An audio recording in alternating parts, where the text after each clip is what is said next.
Au peuple, le présent connaît les absents. La visite acrobatique de Tebboune au Qatar s'est déroulée les mains vides et avec une reconnaissance tacite d'Israël.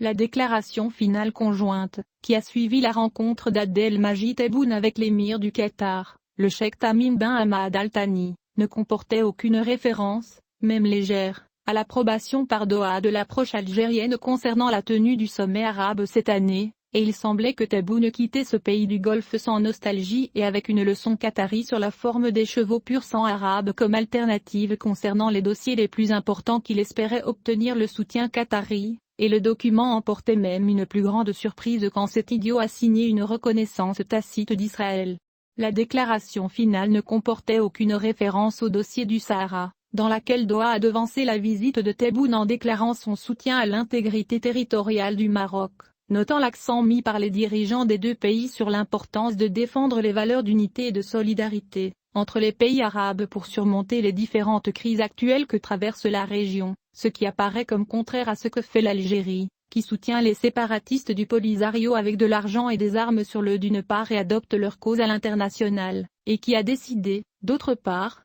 de rompre ses relations avec son voisin le Maroc. S'agissant du sommet arabe, le communiqué s'est borné à déclarer que l'émir du Qatar appréciait les efforts du président Abdelmajid Tebboune et son souci d'offrir une atmosphère favorable à la réussite de ce sommet, soulignant la disponibilité de l'État de le Qatar à soutenir ces bonnes initiatives et à contribuer à l'obtention des résultats souhaités, en particulier en les défis communs auxquels sont confrontés les pays arabes à différents niveaux de mœurs. Le Qatar n'a pas annoncé sa volonté de participer au sommet au cours de cette année, comme l'Algérie l'a publiquement précisé, lorsque Tebboune a déclaré avant son voyage à Doha que la date de sa convocation est le 4e trimestre de l'année, ni n'a indiqué aucune indication de l'approbation par Tamim du retour de la Syrie dans la Ligue des États arabes, qui est proposée par le pays, avec le Royaume d'Arabie Saoudite, utilise le veto contre lui, ce qui, avec la question du désert, était l'obstacle le plus important à l'organisation le sommet de mars prochain. Il est également intéressant de noter la reconnaissance implicite d'Israël par l'Algérie,